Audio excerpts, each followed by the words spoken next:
GCHQ Oakley, with its iconic buildings high above Cheltenham, watching over the town as it listened in on the world.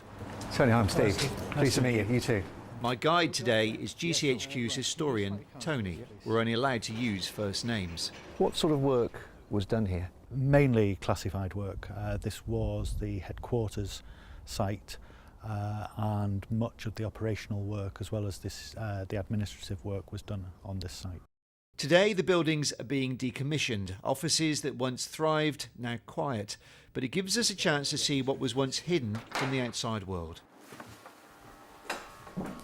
And this is the sort of thing that people would expect to see at GCHQ, so somewhere presumably for secure documents. That's right. We're in the Directorate Vault, and this is the place where all of the sensitive documents that the directors were creating would be kept securely inside a vault, and within the vault inside cabinets that are protected, as you can see, by combination locks.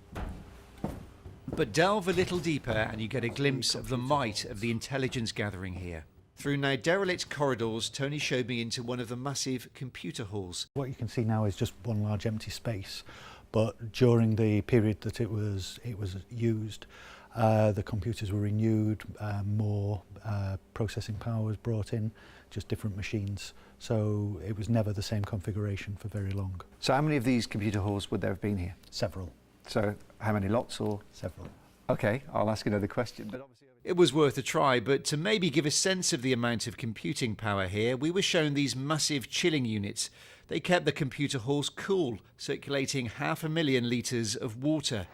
And next door, these giant generators, they'd kick in if there was a power cut to keep the intelligence gathering online. They each generate about 2.8 megawatts of power, and to give you some idea of scale, these three, when running to capacity, would most probably power the whole of Cheltenham.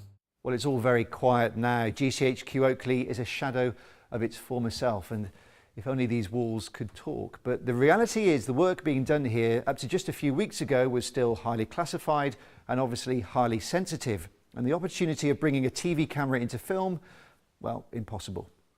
There's a desire for GCHQ to now be more open where it can. And with this site destined to become housing, this was a chance to share its history, a history that not only changed the town, but helped shape the world. GCHQ's Oakley site was unwittingly snapped by the German Luftwaffe during the war, but it was one of the directors who came to the town in the 50s that first sketched out a rough plan. This is the first time it's been seen in public. And then a process started by which the director had to go to the Foreign Secretary to get approval for the move, and the Ministry of Works had to agree that so many people could move into Cheltenham and that new housing could be built. GCHQ changed the face of Cheltenham as thousands of homes were built to accommodate the staff. And over time, the Oakley site grew to play a crucial role in intelligence battles. Today, the modern offices are abandoned. Nothing secret remains, but we can glimpse into the past.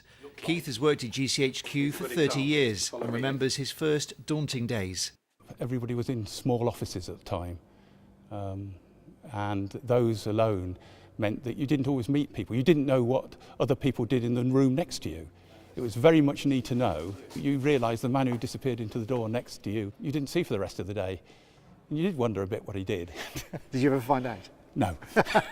We were taken into these original 1950s buildings. They're long out of use, but imagine the work done in here. This is the old computer tape archive, once home to the most highly classified intelligence. And in the next room, the machine full of huge magnets used to wipe the tapes of secret data. And by the very nature of those secrets, staff here can't talk about what they do. So what's that like? It's something you get used to. I think it's more difficult on the bad days because sometimes you can't share it. And so you have to keep it. But there's a lot of support in the department for you and amongst your colleagues. Then there are the urban myths, strange stories about what's hidden away at Oakley. It's always been thought that we've got lots of tunnels into the hillside behind us. Not true. That we've got lots of subterranean levels below these buildings. Again, sadly not true. And quite a popular one has been that we ran an underground train between this site and our site on the other side of Cheltenham. Again, it's a nice story, but untrue. In 1984, though, the Oakley site became more public as the focus for the government's ban on union membership at GCHQ.